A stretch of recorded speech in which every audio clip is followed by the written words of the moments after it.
Here's one thing you should do right now that could save you thousands or even tens of thousands of dollars in the event of a hurricane. Hey, this is Mendy with My Insurance Claim Expert, here to answer all your insurance claims related questions.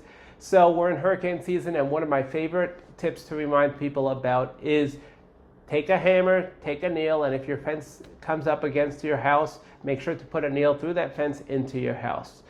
Why, you ask? Well, some policies have an exclusion that say if your fence is damaged by wind and the fence is not attached to the house, they do not cover that fence. So by having one nail that goes through that fence into your house, that would be covered.